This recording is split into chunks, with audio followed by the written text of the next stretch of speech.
Donc, on est vraiment très content de pouvoir avoir avec nous aujourd'hui deux représentants du réseau Sustainable Food Places. Donc, on a avec nous Tom Andrews et Fiona Steele.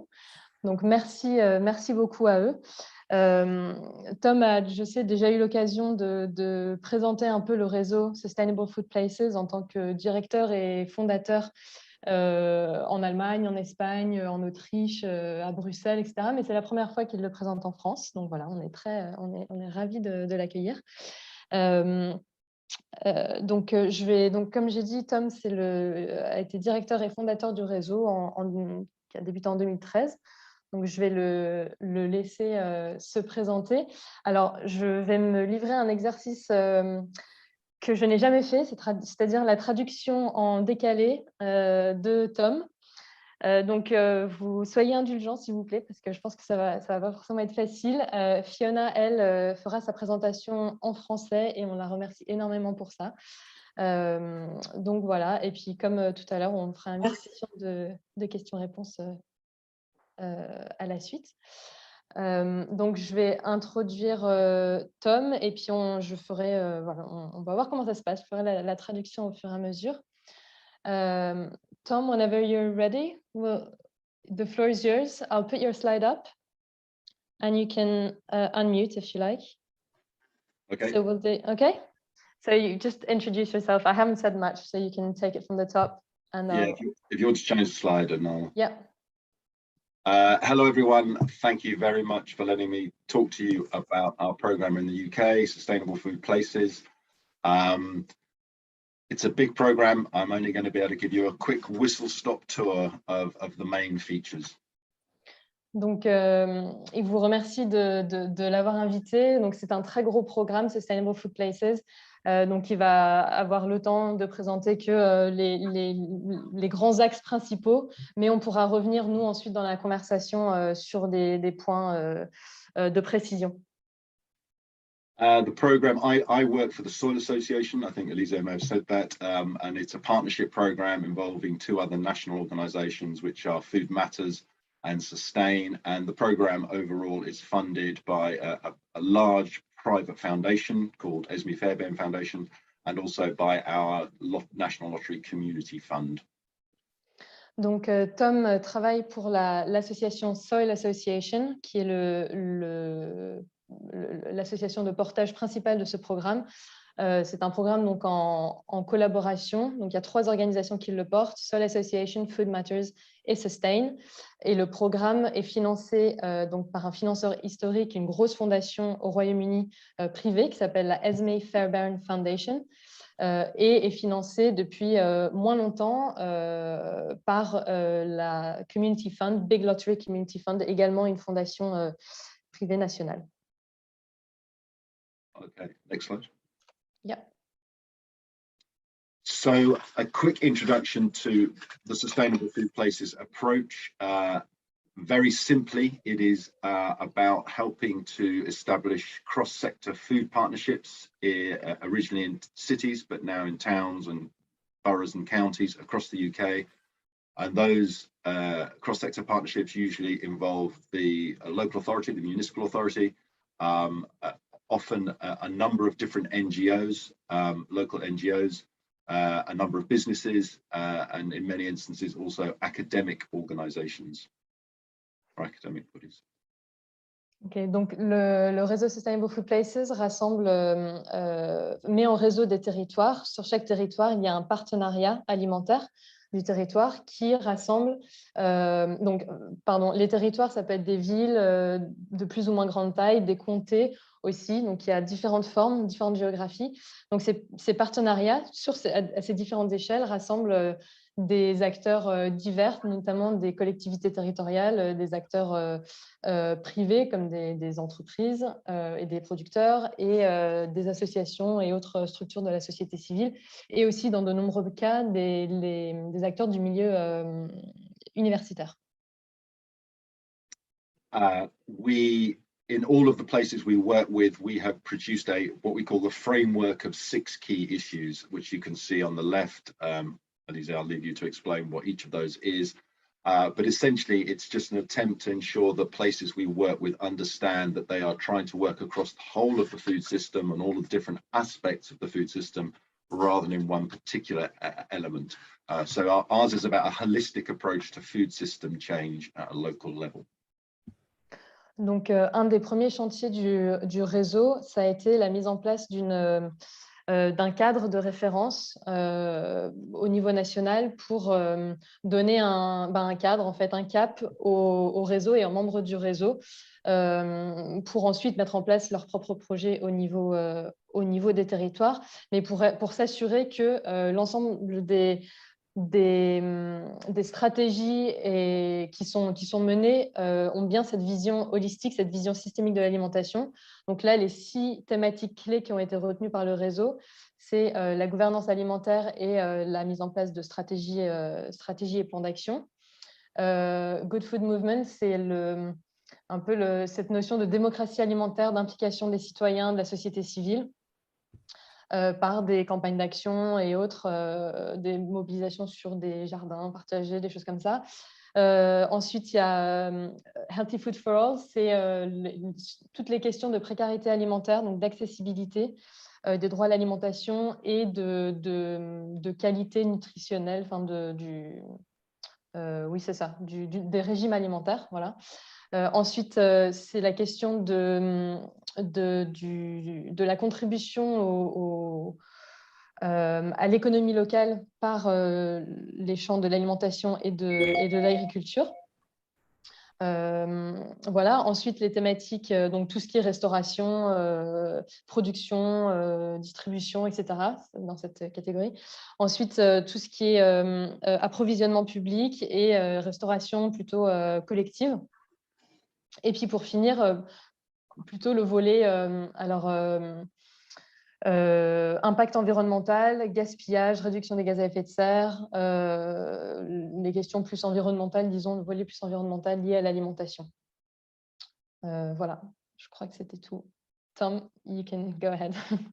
Okay, and we use this framework because it helps different organizations within a particular area to think about all of the different aspects of the food system and to understand how they are all connected together. Donc, ils utilisent vraiment ce cadre pour qu'au niveau local, ça aide les membres et toutes les personnes impliquées dans les projets à comprendre l'interconnexion entre les actions qu'eux peuvent mener sur le territoire et de vraiment comprendre le tout et les challenges de chacun. Okay, before we go on to the next slide, Alizé, the thing I wanted to say was, I think it's probably different in France, but part of the reason we developed this program in the UK is because of a strong feeling that national government was dragging its feet and very poor on food policy, and that actually it was better to work with local places who are in many instances a long way ahead of that government policy. So it's trying to change the system when the government is a bit weak in this area. Ok, donc ce que Tom disait, c'était que un des moteurs de la construction de ce réseau au départ, qui est peut-être un élément de contexte un peu différent par rapport à la France, c'est que le gouvernement britannique n'était pas du tout mobilisé sur ces questions d'alimentation et traînait des pieds même. Et du coup, c'était la solution trouvée pour travailler avec des territoires qui, pour certains, étaient vraiment pionniers et avaient mis en place des politiques beaucoup plus ambitieuses que ce que pourrait même imaginer, penser le gouvernement. Et donc, c'était pour essayer de contourner ces blocages-là et de quand même avancer pour faire progresser la transition alimentaire sans passer finalement par les pouvoirs publics, puisqu'à ce moment-là, c'était compliqué, autant au niveau national, mais aussi à un certain degré au niveau local. Okay, I realize we're going to have to speed up. So next slide. Yeah. So very simply, our approach is to work to develop this cross-sector partnership with these organizations locally to help them to develop a vision of how they want to change the food system within that framework, and then to work with them over an extended period of time to turn that vision into reality. That's probably enough. Bien. Donc du coup, les 3 étapes un peu qu'essaye de dérouler le programme, c'est vraiment de multiplier le nombre de partenariats au niveau des territoires pour que ça crée vraiment un maillage sur tout le territoire du Royaume-Uni de ces partenariats qui vont et le programme va ensuite les aider à développer une vision et une stratégie pour ensuite, donc à partir de ce cadre d'action un peu partagé, et ensuite les accompagner sur le temps long et les aider à finalement à s'entraider pour mettre en œuvre cette stratégie et ce plan d'action. The program has been running so far nearly 9 years. We've had 2 phases already. The first phase was a pilot of £1 million with 6 cities. The second phase, we tried to expand that out to new areas, and that was a £2 million program. And we're currently 2 years into phase 3, which is a much bigger program, a £6 million program, of which half of that funding goes out to our network members, to our partnerships, to support them with capacity. But there's also, of course, the costs of the 3 partner organisations across which there are 10 staff. Donc la première phase, vous avez un peu les chiffres devant les yeux, je ne les redis pas, mais la première phase, c'était vraiment un projet pilote avec les ressources concentrées sur 6 territoires, 6 territoires un peu pionniers pour tester un petit peu le modèle. Des partenariats et du cadre d'action dans lesquels on a travaillé. Ensuite, la deuxième phase, du coup, c'était vraiment l'élargissement du réseau avec beaucoup plus de territoires auprès desquels on pouvait essaimer le modèle testé au préalable. Et puis là, on est dans la deuxième année de la troisième phase, donc avec un budget plus conséquent et dont la moitié est finalement reversée au territoire, en fait, sous forme d'appel à projet. Donc, 3 millions de livres sont reversés aux membres du réseau pour mettre en œuvre et vraiment avancer sur leur projet. Et donc, tout ça est coordonné par une équipe de 10 personnes réparties entre les 3 associations partenaires qu'on a vues au début. Okay, next slide. We have about 70 members now across the UK, and all of those members, to become members, they have to have a cross-sector food partnership established for at least 6 months, and an action plan around food system change across the 6 key issues. Donc voilà, il y a 70 membres aujourd'hui, membres du réseau Sustainable Food Places.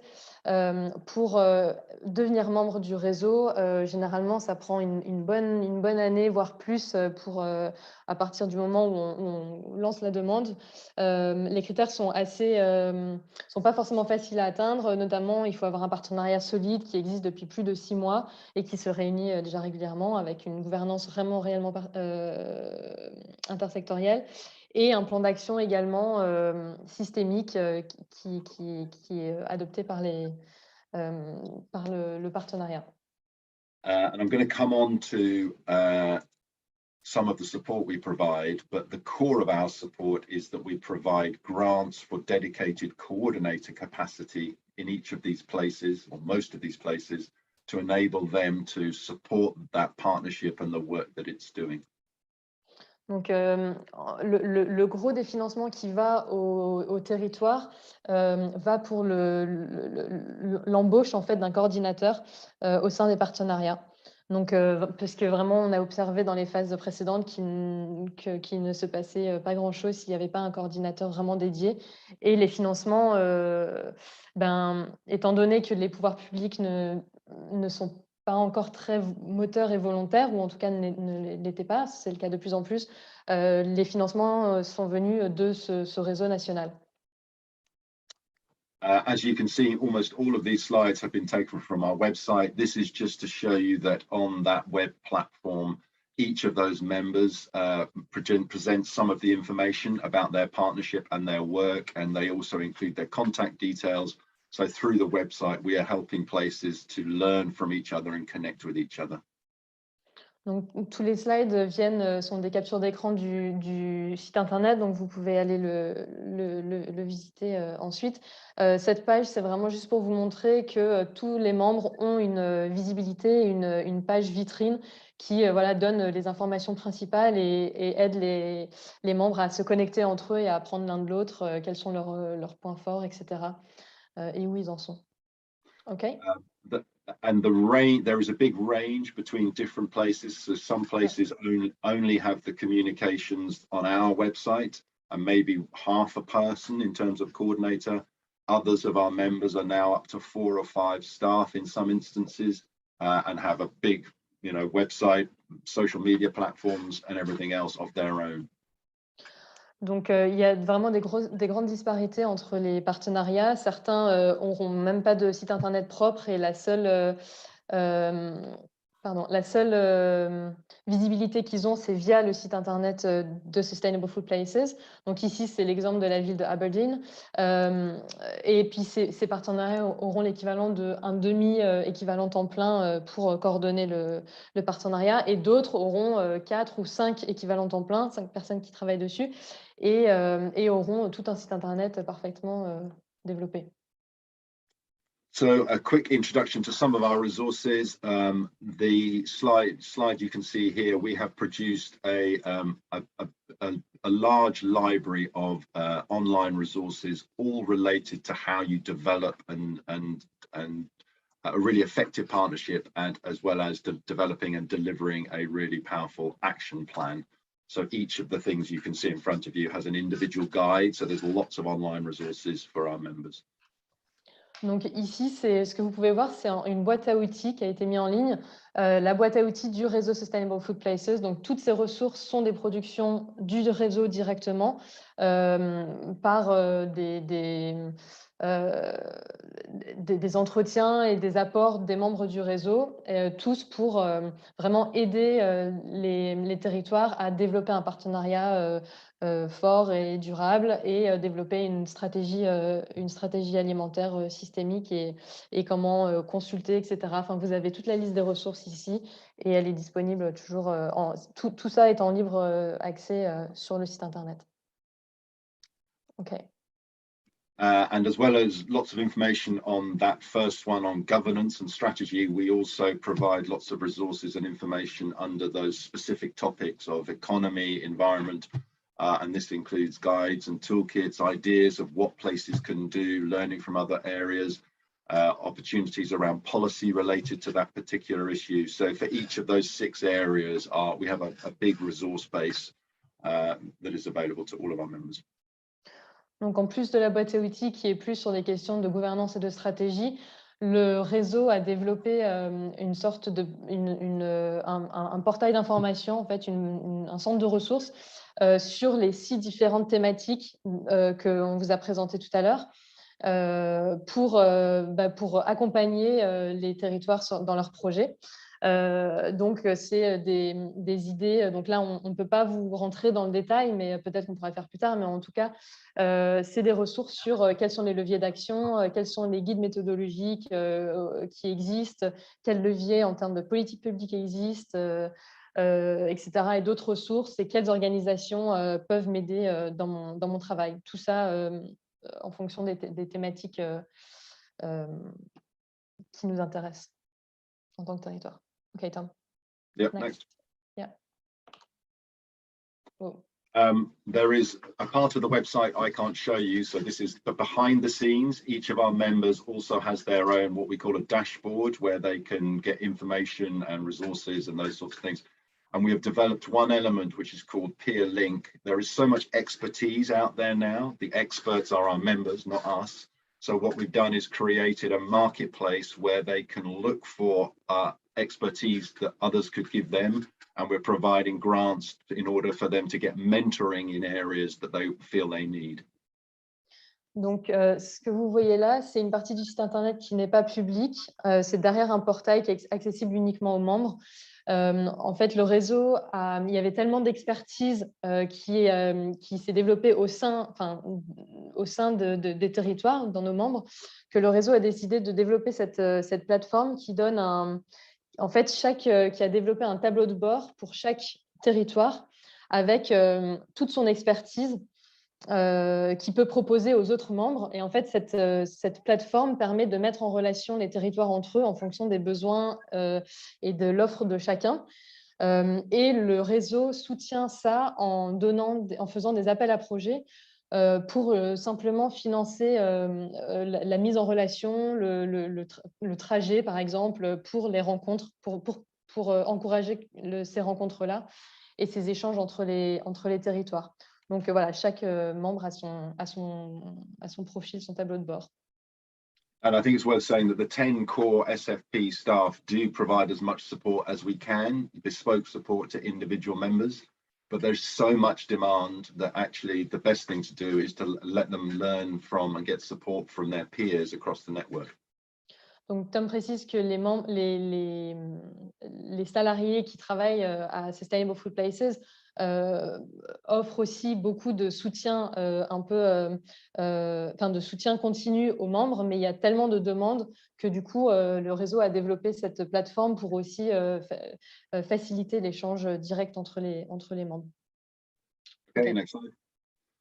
Very quickly, we also have a monthly newsletter, which is full of the kind of information that is, we curate the information that's most relevant to all of our members. That could be resources or fundraising opportunities or big policy issues. And then we also have a very dynamic email community. So the Rise Up list, where people can individually just post questions and other people across the network will give them their answers or their insights.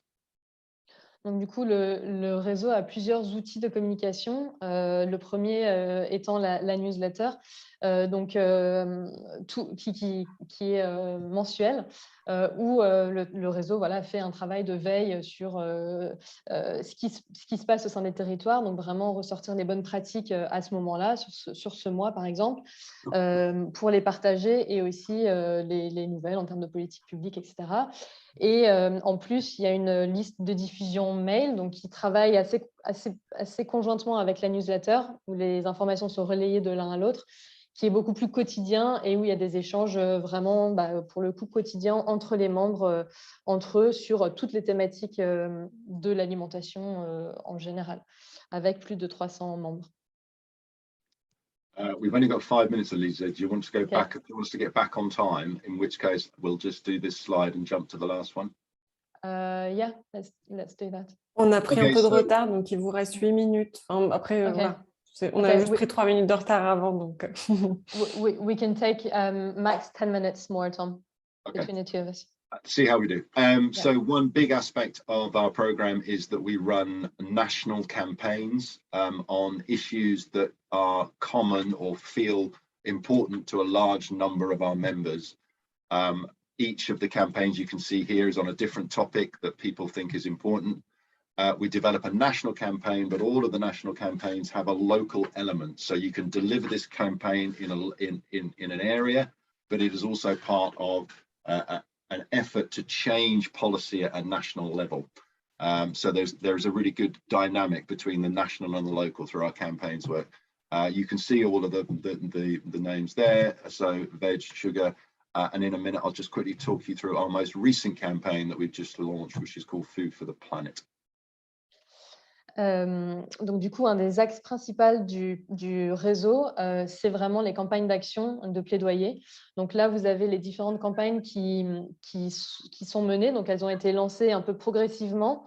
La première année, c'était autour de la pêche durable. Ensuite, il y a eu les questions de précarité alimentaire avec Food Power. Ensuite, il y avait les questions sur une thématique de la surconsommation de sucre avec Sugar Smart, et puis l'avant-dernière qui était sur la consommation et la production de légumes, enfin l'accroissement de ça au sein des territoires, et la plus récente sur la question de climat et alimentation. Mais tout ça pour dire que du coup, l'intérêt pour le réseau de mener ces campagnes d'action-là, c'est que ça fait le lien entre les plaidoyers national et local, où les territoires font vraiment partie et prêtent leur voix à des enjeux nationaux, et les structures de campagne, les organisations de campagne nationale, de plaidoyer national, aident les territoires aussi à développer leur plaidoyer local en produisant des ressources, etc. Donc il y a vraiment ce dialogue entre les territoires et le national, les territoires qui apportent aussi des solutions et qui testent des solutions par rapport à ces différents enjeux. Donc il y a une thématique à peu près par an ou tous les 18 mois. Et donc là, je crois que... Yeah. It's probably also worth saying, Elise, that food partnerships seem to find it very motivating to be part of a group of partnerships that are all working on one particular issue at one particular time. And then, of course, in a national policy space, there is much more power in trying to persuade national policy change if you can present the voices of lots of places on the same issue. Donc, Tom rajoute juste que du point de vue des territoires, il y a un retour très positif de la part des coordinateurs et des partenariats parce que ça les fait se sentir un peu partie de quelque chose de plus grand et d'une cause commune qui motive en fait et qui est vraiment source de dynamisme au niveau d'un territoire et au niveau des campagnes que peuvent porter les organismes de plaidoyer national. Ça permet de donner plus de force et de contenu à leurs paroles, à leurs revendications, s'il y a toutes les voix des territoires derrière pour relayer et pour appuyer ces messages-là. Okay, Lisa, I think we're going to try and do the next 3 slides together in one. So I'll do the whole 3 and then you do the whole 3. Is that okay? Okay. So everyone here is aware that COP26 was in Glasgow this year, and knowing that that was coming up, we worked with a group of organisations to develop the Glasgow Food and Climate Declaration, which tries to get food and farming fully recognised at a national and a local level in the climate and nature emergency. We managed to, by having this network, we managed to persuade, I think, about 30 local authority leaders to sign up to the Glasgow Declaration. And then we developed a campaign, Food for the Planet campaign, which helps those places to turn that commitment to action into real action. So the Food for the Planet campaign has just started, but it basically provides a framework for local authorities and local authority areas to take very specific actions that will enable them to reduce their climate and nature footprint within the food and farming realm. Ok, donc je vais essayer de reprendre du début. Donc le réseau Sustainable Food Places a été sollicité lors de la rédaction de la déclaration de Glasgow en tant que porte-parole un peu nationale des territoires et d'un certain nombre d'organisations sur ces questions. L'idée étant du coup de faire reconnaître les questions d'alimentation, d'agriculture et le rôle que pouvaient avoir les territoires sur ces questions-là au niveau global, et surtout que les gouvernements nationaux prennent complètement en compte le rôle des territoires. Donc, il y avait ce rôle-là un peu global du réseau, mais ensuite, ça a permis au réseau Sustainable Food Places de développer sa campagne, une campagne d'action qui s'adossait à la déclaration de Glasgow. Donc, le réseau a réussi à avoir plus de 30 signataires de collectivités territoriales du Royaume-Uni à la déclaration de Glasgow, donc c'est ces territoires-là. Et a ensuite poussé plus loin en développant une campagne d'action qui opérationnalisait ces revendications de plus grande prise en compte de l'agriculture et de l'alimentation dans les politiques publiques, en développant cette campagne qui mettait en avant plein de leviers de politiques publiques et de leviers d'action autres qui pouvaient être mis en place par d'autres partenaires, avec des outils de comment le faire concrètement via cette campagne d'action. Donc, ça donnait vraiment un cadrage pour opérationnaliser la déclaration de Glasgow. Donc, le réseau a pu faire le lien entre le côté international et local. And the Food for the Planet campaign will continue for probably the next 2 or 3 years. And as part of that, we give grants to places to participate in the work that sits behind it, and as well as providing direct support to participants. Du coup, cette campagne va continuer pendant encore 2-3 années et le réseau soutient l'action des territoires en donnant des financements pour contribuer au temps passé voilà, pour faire avancer ces sujets-là. Il vous reste 1 minute. OK. 1 minute. Okay. Okay. We also run an award scheme. It seems to be very popular. Local authorities love having an award. As you can see, we've got more awards in 2021 than in previous years, and we've started some amazingly successful places that are starting to push very high level of achievement in the bronze and silver awards. I mean, sorry, the silver and gold awards. Donc, le réseau propose aussi comment dire, des récompenses en fait, pour des territoires pour vraiment motiver la progression du bronze à l'argent et à l'or. Donc, les villes sont très demandeuses de ce système-là, je ne sais pas comment l'appeler, mais parce que ça motive aussi la progression et ça parle aux élus aussi beaucoup. Comme le disait, je crois tout à l'heure, on pourra y revenir, mais ça donne un sentiment de bon, bah voilà, on est lancé sur cette trajectoire-là, donc maintenant on continue en fait. Donc ça permet d'asseoir aussi un petit peu la transition alimentaire sur un territoire. Et je ne sais plus s'il y avait autre chose, mais je pense que c'est bon. I think we should leave it there. I don't think the last one matters too much. OK. Donc ça, c'est quelques ambitions du projet pour les prochaines années. Donc, plus de partenariats et encore plus, voilà, rehausser les ambitions, plus d'argent et plus d'or pour vraiment faire avancer, avancer sur ces chemins de la transition-là. Do you want to say a final word, Tom? No, just thank you very much for listening. And I'm sorry I don't speak French. Or I speak it very, very badly. You wouldn't want to hear it. Voilà, donc de la part de Tom, merci beaucoup à tous et il s'excuse de ne pas parler français. Voilà. Thank you so much, Tom. Thank you. Merci beaucoup. Et du coup, on enchaîne avec la présentation de Fiona, c'est ça? Ouais, c'est ça. Donc, je vais passer. Donc, je vais représenter. On n'a pas le temps de quelques questions? On les fera, on les fera toutes ensemble à la suite. Ouais. Mais notez-les bien et puis mettez-les dans les chats aussi, dans le chat si vous voulez aussi tout de suite. Donc, je représente brièvement Fiona, donc Fiona Steele, qui est directrice du partenariat alimentaire territorial de Good Food Oxfordshire et qui est membre du réseau national Sustainable Food Places. Donc, Fiona a très, très, très gentiment accepté de faire sa présentation en français. Donc, j'ai été étonnée de savoir qu'elle n'avait pas parlé français en gros depuis qu'elle était au lycée. Donc, j'étais impressionnée. Donc, voilà, elle va faire sa présentation en français. Par contre, les questions, on les fera en anglais si on peut par la suite. Et je traduirai. Voilà, Fiona, if you want to go ahead, I'll just move the slides along and you just nudge me. Don't forget to unmute yourself. Ok, merci. Bonjour, je m'appelle Fiona Steele et je suis la directrice de Good Food Oxfordshire, le partenariat alimentaire territorial d'Oxfordshire. Good Food Oxfordshire a été établi en 2014.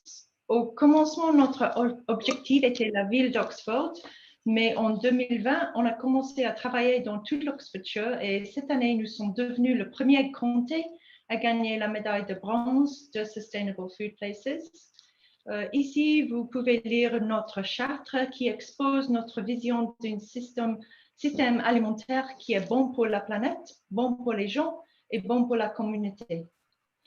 Nous sommes une petite équipe de 2,2 ETP, mais nous avons aussi un comité de pilotage et un conseil d'administration. Good Food Oxfordshire est une organisation indépendante. Nous sommes un réseau de 200 acteurs d'alimentation locale qui travaillent pour développer un système alimentaire territorial qui est plus juste, plus sain et plus durable. Voici des exemples de nos partenaires. Le réseau comprend les agriculteurs, les détaillants, les cafés et restaurants et aussi les associations et les associations et les organisations de soutien facilitatrices comme les collectivités territoriales du comté d'Oxfordshire et de la ville d'Oxford, mais aussi les financeurs et les universités. Nous travaillons comme une organisation fédératrice pour activer et amplifier le travail de nos partenaires, comme la méthodologie, vision et stratégie, soutenir la coordination des activités, établir des pratiques de mesure d'impact partagé, susciter la volonté politique, renforcer les politiques alimentaires et mobiliser des fonds. Il y a de nombreux avantages à faire partir du programme Sustainable Food Places pour nous. Le plus important est le cadre d'action avec les 6 thématiques clés, parce qu'il propose une méthodologie et un mode de structuration et d'organisation pour nos axes de travail. Nous avons aussi participé à des campagnes de plaidoyer comme Food Power, qui veut lutter contre la pauvreté alimentaire de manière systémique, et Veg Places pour augmenter la consommation et production de légumes. Le réseau encourage la participation à travers des petits financements, mais aussi produit des ressources pour l'action locale et un plus grand profil national et une présence sur les réseaux sociaux. Tom vous a expliqué le programme Sustainable Food Places et je voudrais raconter des situations où nous avons bénéficié du support du réseau national. En octobre, nous avons participé à un événement pour tous les membres du réseau Sustainable Food Places. C'était une occasion de partager des idées et des difficultés que les partenaires avaient eues pendant l'année précédente. Pour Good Food Oxfordshire, une des grandes priorités est d'influencer les marchés publics. Au déjeuner, j'ai parlé avec la coordinatrice du partenariat alimentaire de Monmouthshire qui m'expliquait leur travail avec l'Assemblée nationale du Pays de Galles, qui réfléchit à des politiques pour influencer les marchés publics, notamment avec les écoles. Après l'événement, elle a partagé avec moi leurs recherches et la stratégie pour un système d'approvisionnement dynamique pour travailler davantage avec les petites entreprises. Pour notre travail à Oxfordshire, c'est très utile parce que nos élus voudraient être ambitieux sur ces questions, mais pas pionniers. Ils voudraient qu'il y ait un précédent ailleurs pour guider leur travail. Il y a plusieurs exemples où nous avons bénéficié d'ateliers pratiques et des webinaires partagés de manière centralisée par Sustainable Food Places. Ici, je voudrais vous partager un exemple lié à un de nos axes prioritaires, les marchés publics. Nous avons participé à un webinaire en mai et nous avons découvert des solutions techniques en cours de développement dans le sud-est de l'Angleterre. Après le webinaire, j'ai contacté l'équipe du Sud-Ouest et nous nous sommes rencontrés et puis je les invitais à présenter lors d'un webinaire à Oxfordshire avec nos partenaires pour partager leurs expériences. Maintenant, nos élus ont beaucoup d'intérêt pour une solution similaire à Oxfordshire et ils attendent un webinaire la semaine prochaine pour continuer les discussions. Cette année, nous avons préparé un plan d'action pour lutter contre la précarité alimentaire. Sur le site Internet de Sustainable Food Places, il y a beaucoup de ressources partagées dont nous avons profité. Des études de cas et modèles établis. Le réseau m'aide à identifier les ressources et exemples inspirants sur tous les sujets de l'alimentation et je peux en discuter ensuite avec les autres coordinateurs. C'est inestimable de pouvoir décrocher le téléphone et parler avec un coordinateur de notre partenariat alimentaire pour comprendre la vraie histoire derrière les rapports. Comment avez-vous obtenu l'adhésion? De qui aviez-vous besoin pour avoir de l'influence? Combien de temps a-t-il fallu? Combien cela a-t-il coûté? C'est plus facile au sein de réseau qui a l'habitude d'échanger.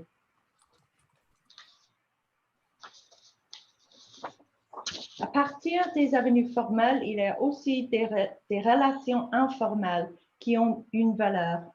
Pour moi, Tom à Sustainable Food Places m'a demandé de devenir mon tour pour Sophie, une nouvelle coordinatrice pour le partenariat alimentaire de Plymouth.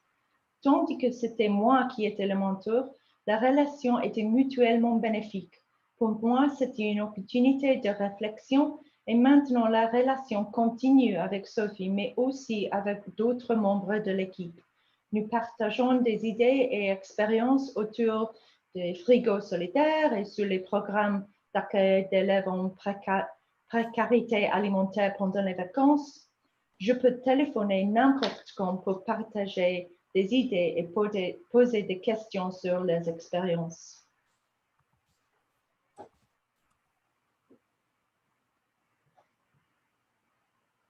Merci beaucoup pour cette présentation. On a un petit temps. Je ne vous vois pas tous. Je vais prendre l'affiche. Voilà. Merci beaucoup pour cette présentation, en plus en français. Donc, merci vraiment d'avoir fait cet effort pour nous. S'il y a des questions, comme tout à l'heure, n'hésitez pas à prendre la parole.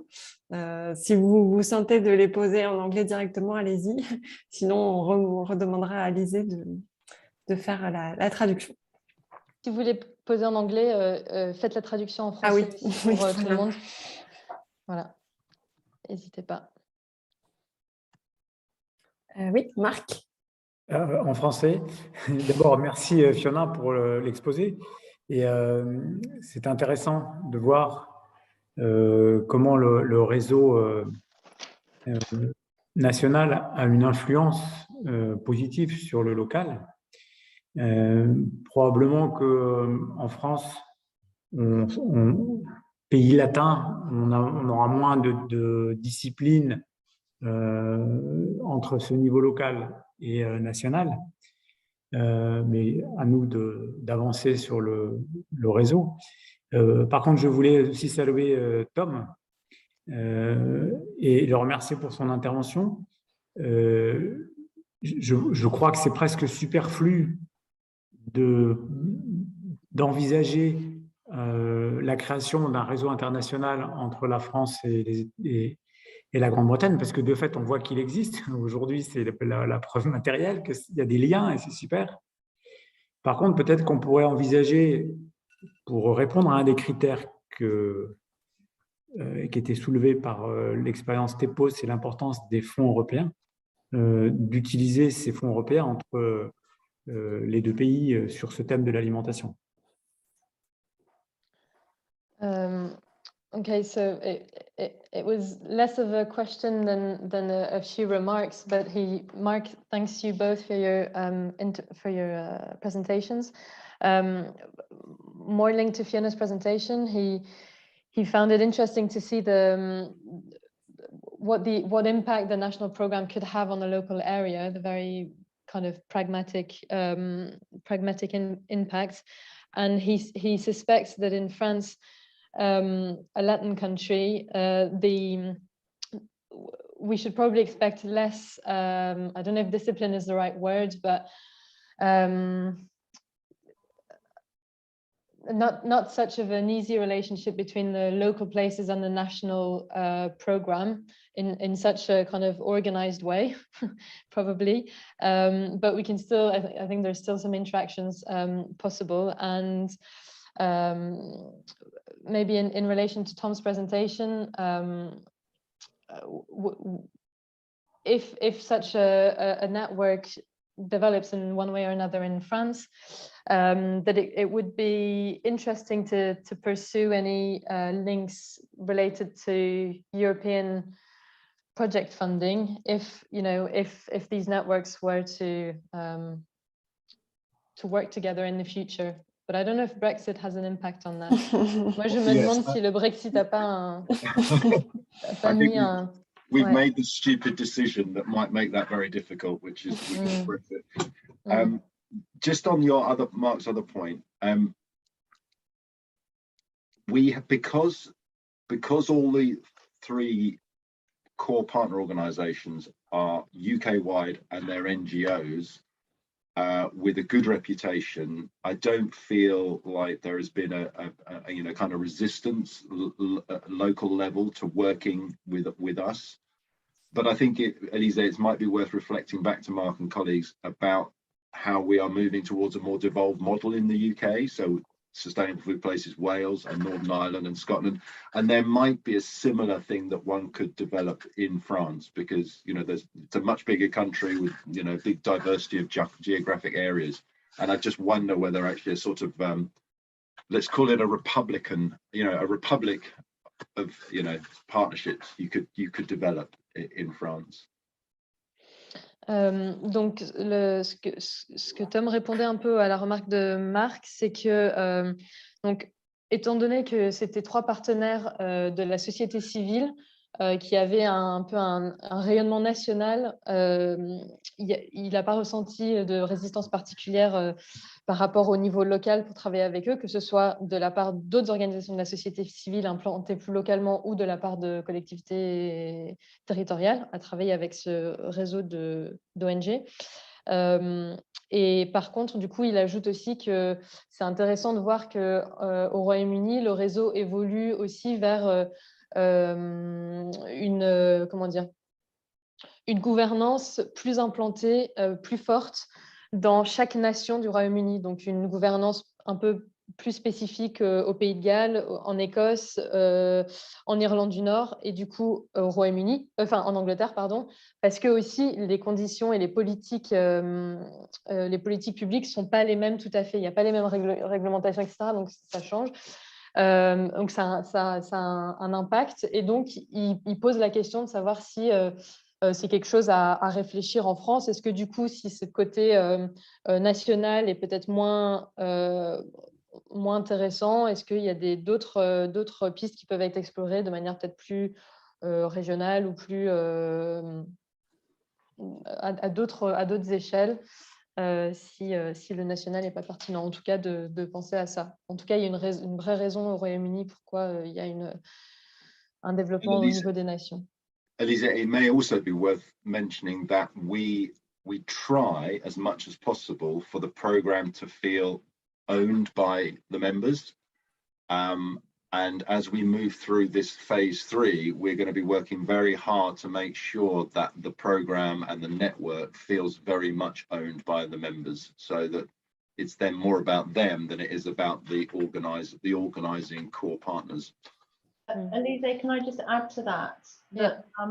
I mean, from our point of view, there's just value to having the central. So, the politics of it isn't really that relevant. They add value to us both in funding, resources, all those things that we talked about. So, yeah, no resistance on that front. OK. Donc, du coup, oui, Tom disait que le programme va évoluer de plus en plus vers un modèle où les territoires ont une place et un pouvoir de plus en plus important dans la gouvernance du réseau. Ce n'est pas encore très précis et acté, mais de plus en plus pour que ce soit moins... pour que le réseau, pour que les membres sentent que le réseau leur appartient plutôt que l'inverse. Et Fiona a rajouté que ce n'est pas du tout le sentiment actuel, en tout cas, qu'elle ressent en tant que territoire, et que le territoire le voit vraiment comme apportant une valeur très claire et nette, et que quelque part, la gouvernance derrière leur importe peu, parce qu'ils voient pour eux l'intérêt en termes de ressources, de recherche de financement, de veille, etc., et de mise en relation avec les autres. Et donc, pour eux, la gouvernance et le niveau et par qui, c'est pas très important du moment que ça fonctionne. Alors, il y a une main levée, Henri, et puis après, il y a une question dans le chat. Oui. Oui, Henri.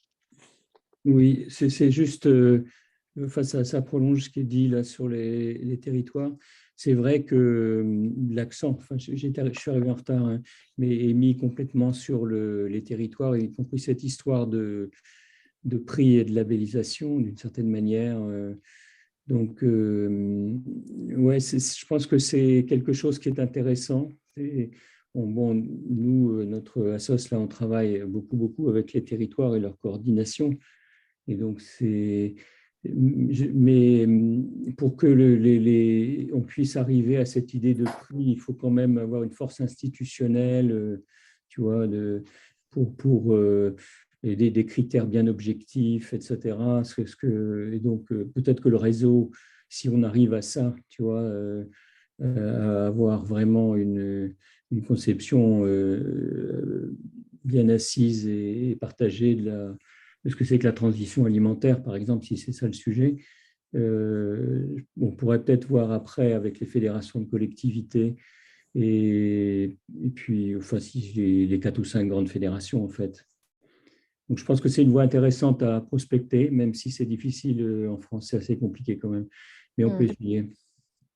Je vais essayer de traduire rapidement. So what Henry was just saying was that he could see from Fiona's presentation and Tom's that the accent was really put, the onus was really put on the places, on the territories, and they were put forward quite prominently in the network, which is something very interesting, especially the awards program, which is something that his organization wants to pursue in the thinking, but it needs to be coordinated really at the national level and probably with institutions to make it sit, and be accepted by the rest of the organizations in coordination with NGOs, etc., of course, but that there's a definition that's well shared to be accepted after that. So,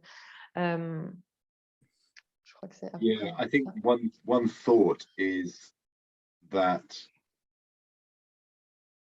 when we first started the program, what we realized was we needed to get to a point of what we called critical mass in terms of the number of places that were working around this agenda and feeling connected and part of something.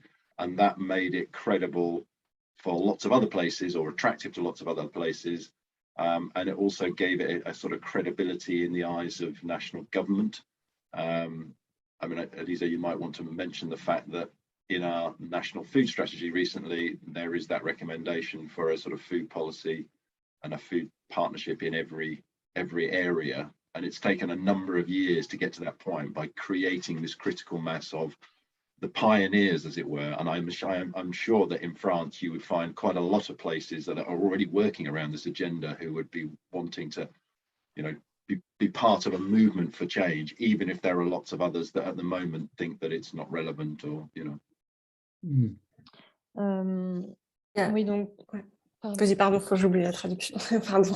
Oui, je vais. Du coup, ce que Tom répondait aux commentaires de Henri, c'était que au début du programme Sustainable Food Places, il y avait vraiment cette reconnaissance d'avoir besoin d'atteindre une masse critique pour rendre ensuite le programme et le chemin de transition qu'il proposait crédible et réaliste pour la grande majorité des territoires. Et au début, vraiment travailler avec un groupe pionnier de territoires. Et ce qui a aussi permis de rendre le réseau crédible aux yeux du gouvernement national également.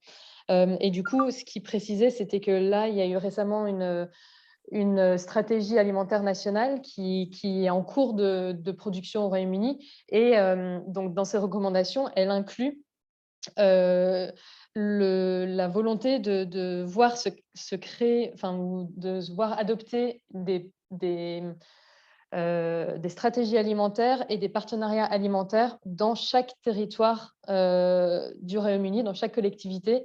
Et ça a demandé de nombreuses années avant d'en arriver là, avant que le gouvernement propose ce genre de choses qui n'étaient pas du tout même envisageables il y a quelques années.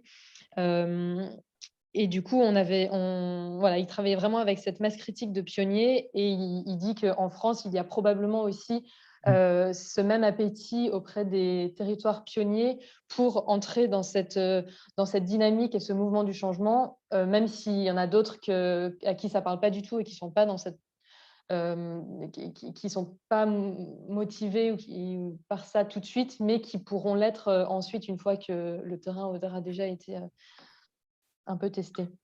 Alors, on va peut-être passer la parole à Lise. Et puis, il y a une question dans le chat. Donc, comment ce réseau fait face aux lobbies agroalimentaires et agrochimiques pour combattre la malbouffe?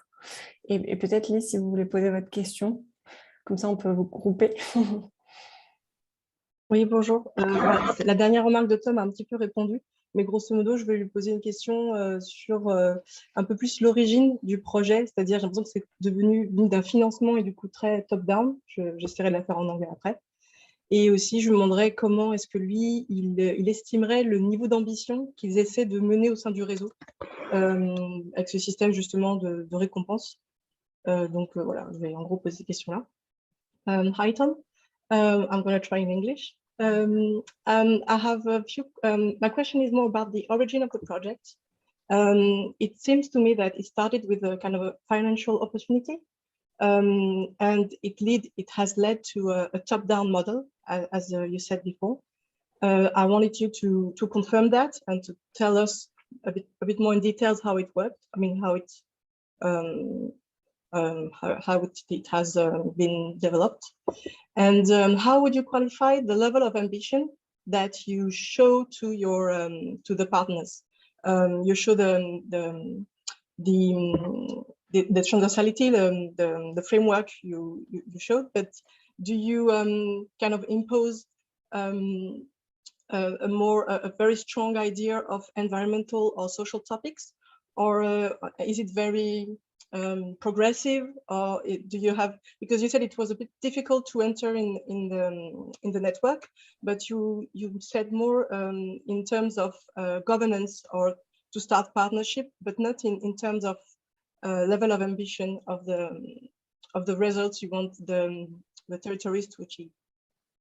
Okay, yes, so Tom, don't forget I'll have to translate, so maybe yeah, bit by bit. So we'll break that into two. Yeah. The start of the program was, we didn't have any money at all. Food Matters was working with Brighton and Hove Food Partnership, which already existed and was a grassroots program to change food system in Brighton. And Sustain were working with London Food Board, which was a bigger scale. It was the same idea. And again, it was grassroots, it was NGO sector primarily that was driving this. And we were working in Plymouth around the same idea. And what we realized was that there might be wider interest in this, just this general sense of what does food system change, look at a city level through collaboration. And we organized an event in Bristol just to share the experiences from Plymouth and Brighton and London on our various networks. And we had representatives from 20 different cities come along. And that was actually what led us to the idea of exploring looking for funding with the Esme Fairbairn Foundation, who we've had a long-term relationship with. So I don't think it was led by a clear interest and demand for support from other places to emulate in one way or another what they were seeing in Plymouth and Brighton and London. Ok. Alors, du coup, donc par rapport à la première question de Lise qui était sur l'origine du projet, Tom répond que non, c'est pas du tout venu d'un financement parce qu'il n'y en avait pas du tout au départ. Donc, ce qui s'est passé, c'est que des 3 organisations fondatrices, il y en avait une, Food Matters, qui travaillait avec un partenariat à Brighton, qui existait déjà, qui était un des pionniers, qui travaillait avec des organisations de terrain, quoi, vraiment des associations. Il y avait la deuxième structure, Sustain, qui travaillait avec le Conseil alimentaire de Londres, aussi un des pionniers. Et puis, il y avait la Soil Association, donc sa structure qui travaillait avec la ville de Plymouth. Et en fait, ces 3 ONG, en discutant ensemble et en échangeant, se sont rendus compte qu'il y avait un intérêt, il semblerait plus large pour un changement de système alimentaire plus global, plus national, un mouvement plus général. Et du coup, ces 3 organisations ont décidé juste d'organiser un événement à Bristol, du coup, qu'ils ont partagé au sein de leur réseau. Et il y a 20 territoires qui sont venus, qui ont montré un intérêt pour ce projet-là de travailler ensemble plutôt que chacun séparément dans sa ville. Et c'est après ça, en conséquence, que ces 3 organisations ont décidé de demander un financement à la fondation Esmé Fairbairn pour monter un réseau. Et donc, du coup, c'est parti vraiment d'un intérêt et d'une demande de soutien de la part de Territoire pour développer ces projets-là un peu chez eux et s'aimer. Il va Voilà. nous rester à peu près 3 minutes si on veut rester dans un retard. Donc, peut-être rapidement répondre à la deuxième question de Liz. Tom, do you want to take this Liz's Yeah, second question? and I think Fiona might want to add to my response to this. So I need to be very clear. We do require that anywhere that becomes a member and therefore can apply for grants does need to have a cross-sector food partnership, and they do need to have a commitment to working across, a wide range of food issues. So essentially covering social, economic, and environmental aspects of food, because the thing that defines our program is the idea of cross-sector collaboration and a holistic approach. But that's all that's needed to become a member. With the awards, it'd be very useful for the person who asked the question to have a look at the award scheme, because it is simply a framework and a collation of all the stuff we know that places are doing around these agendas. So it provides a structure, but it's not a prescription. So anything and everything positive being done around food can be cited within an awards application. But what we try to do is make sure there is some level of sort of credibility and integrity to, if we're going to recognize success, then we need to, and then people will find that award valuable. We need to provide a certain level of kind of equitability between bronze areas, silver areas, and gold areas. But I just want to be really clear that we don't tell anywhere what to do. What we're doing is just simply providing a framework for them to think about what is possible, and also then to structure the exchange that we can do across the network. So if you're interested in food and procurement, here's lots of different examples of what you can do in food and procurement. But I think Fiona might be better able to speak to that. I'll just translate this first and then Fiona, if you don't mind. Donc, du coup, le niveau qui est requis pour... non, je reprends. Du coup, les territoires, pour devenir membres du réseau, ont besoin, comme il disait tout à l'heure, d'avoir un partenariat établi avec voilà, des... comment on dit Une représentativité un peu ouais, élargie. et que ce soit un... Bon, bref, j'ai perdu le mot, mais c'est pas très grave. Bref, que ce soit bien posé et qu'il s'engage vraiment officiellement à contribuer à l'ensemble enfin, à travailler sur les 6 actions, enfin, voilà, l'action systémique. Et tout ça formulé de manière officielle sur un document voilà, clé. Mais par contre, donc, ça, c'est pour devenir membre et donc ensuite pour pouvoir prétendre à des financements du réseau. Mais par contre, pour les récompenses, en fait, donc, il recommandait à Lise et aux autres d'aller voir directement la structure. Donc, tout est accessible, tout est en libre accès. Donc, tous les documents qu'ont rendus les villes pour prétendre aux différentes récompenses sont en libre accès. Donc, vous pouvez bien sûr aller le voir. Et en fait, ça ressemble à un cadre qui contient plein de leviers d'action, d'exemples de ce que peuvent faire les territoires. Pas pour être prescriptif, mais pour donner juste une structure et un cadre. Et ensuite, les villes peuvent proposer aussi autre chose, d'autres actions qu'ils ne retrouvent pas forcément là-dedans. Mais l'idée, c'est ensuite, comme les récompenses sont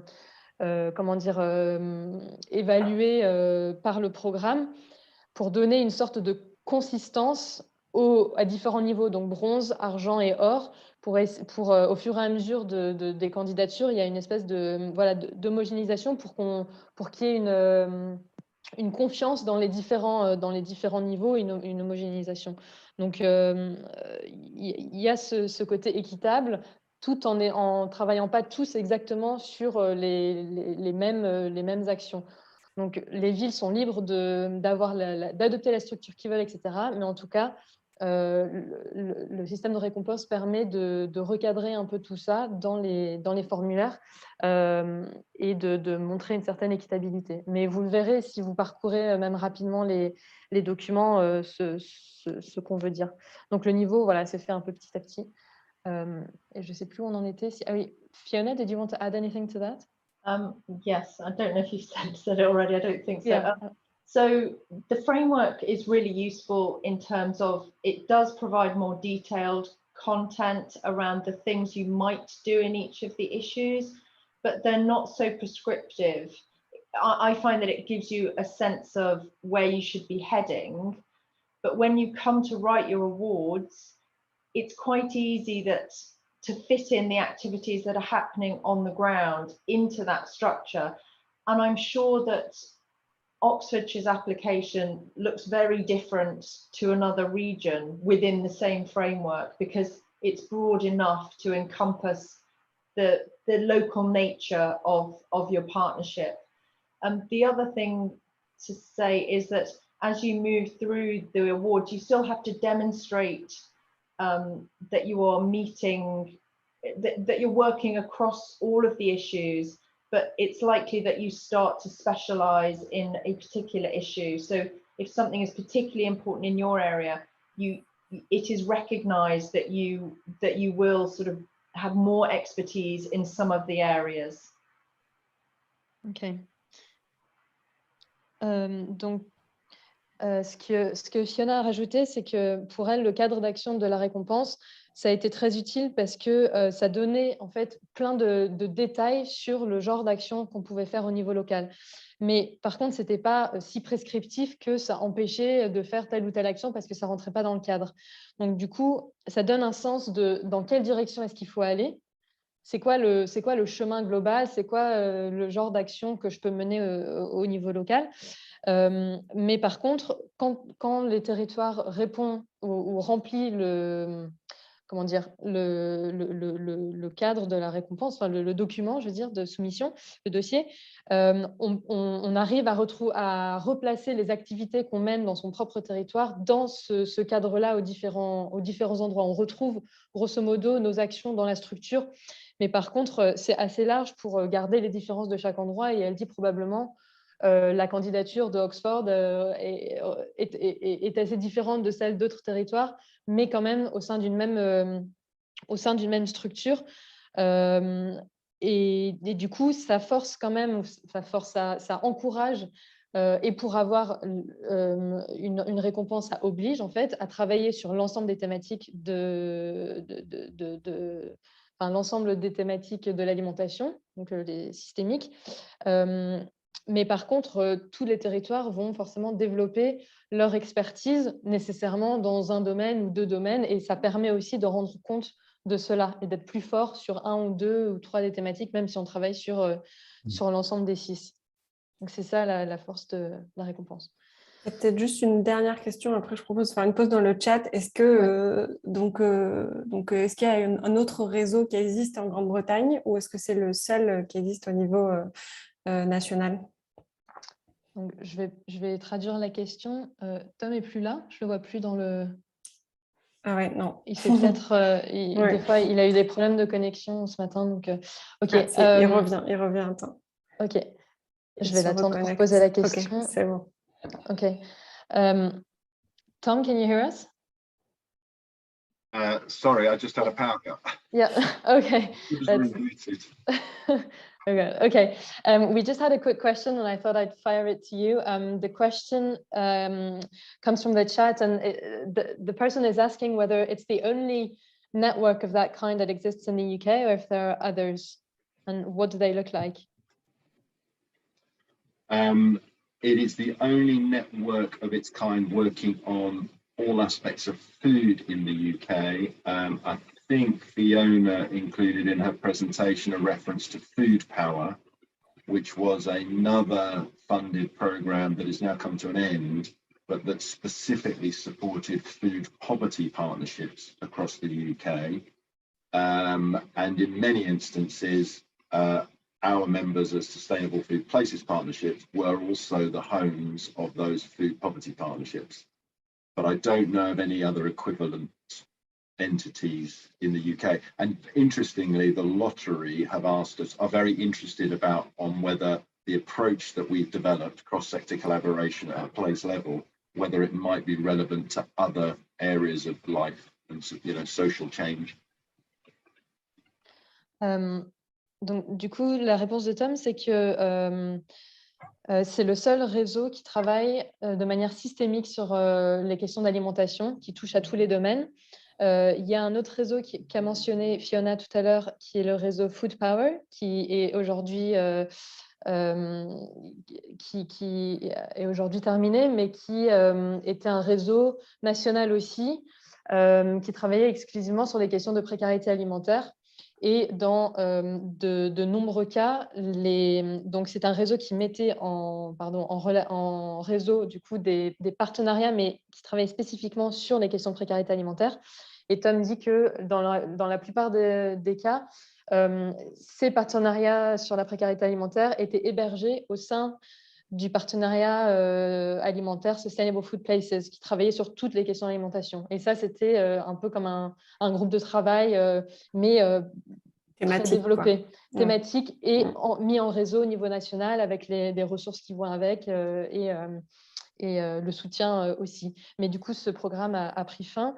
Il y a peut-être une... Oui, vas-y. Juste, il rajoutait aussi que c'était intéressant que récemment, donc un des financeurs du réseau Sustainable Food Places, Lottery, donc, a demandé au réseau si ils pensaient que leur modèle qui avait été développé de partenariat alimentaire, de partenariat thématique qui rassemble des représentants de tous les secteurs d'activité au sein d'un territoire, si ce modèle-là pouvait être appliqué à d'autres sujets pour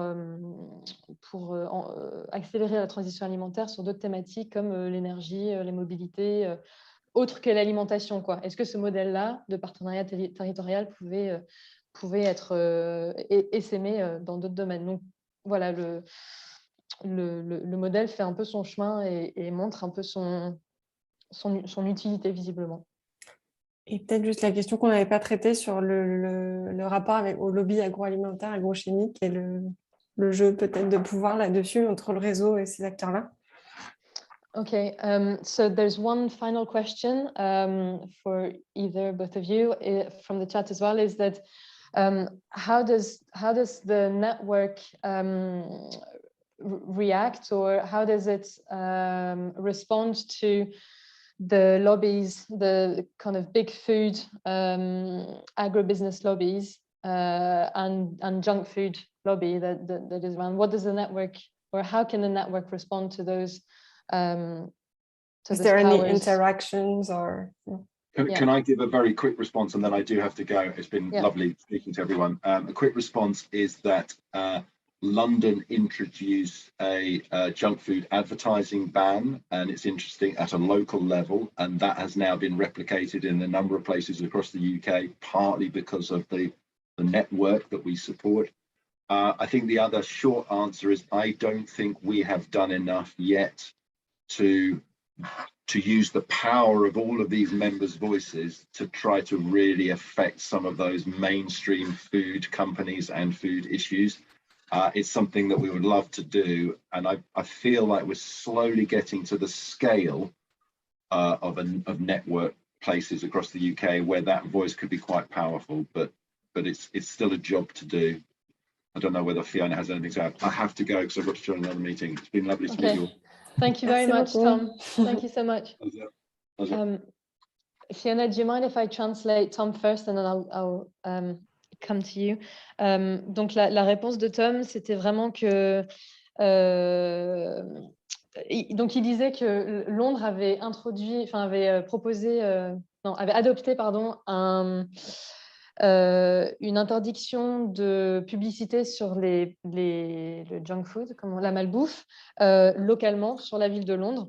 Après pas mal de lobbying sur le territoire de Londres, mais des campagnes d'action. Et ça a été reproduit ailleurs dans d'autres territoires, notamment via le réseau Sustainable Food Places, donc par des échanges de bonnes pratiques en fait. Donc il y a eu ça, mais il reconnaît que le réseau à ses yeux n'a pas encore fait assez par rapport à ce qu'il pourrait pour vraiment combattre ces pouvoirs-là et notamment pas assez utiliser la force maintenant que le réseau a acquis. Et il pense qu'on arrive progressivement à une masse critique justement suffisamment importante pour pouvoir contrer comment dire, ces pouvoirs-là, quoi, les lobbies, etc. Mais il y a vraiment cette question de masse critique, sinon en fait ça passe inaperçu. Il y a eu aussi, je rajoute parce que du coup j'étais là à cette époque, mais il y a eu des mouvements contre par exemple Coca-Cola partout en Grande-Bretagne via le réseau Sustainable Food Places, donc pour empêcher Coca-Cola de faire des publicités au moment de Noël avec des camions gigantesques, etc. Donc des mobilisations très de terrain. Mais diffusé dans tout le réseau sur les territoires pour vraiment contrer ces... Voilà. Et donc, ça a été effectivement interdit dans certains territoires, mais bon, ça reste une goutte d'eau dans l'océan. On va s'arrêter là. Je pense qu'on a déjà un quart d'heure de... Ouais. Did you want to add a final word, Fiona? Otherwise, we'll take a break. It's fine? Okay. Thank you very much, Fiona. Thank you so much for joining us today. On fait une petite pause. Voilà. On se retrouve. Merci beaucoup. Merci Alizée aussi pour la traduction. C'est pas un exercice facile, donc non. Bravo. Juste préciser qu'on se retrouve après pour du coup revenir un peu sur ces présentations et puis le ramener un peu sur notre projet de réseau et qu'est-ce qu'on peut en tirer et réfléchir aux pistes d'action. On se retrouve à 16h10. Ça vous convient? À quelle heure il est? Ça fait une petite pause, courte pause. Ça vous va? On se retrouve dans 10 minutes, c'est OK. Très bien. Super. OK, parfait. Merci beaucoup tout le monde, à tout de suite.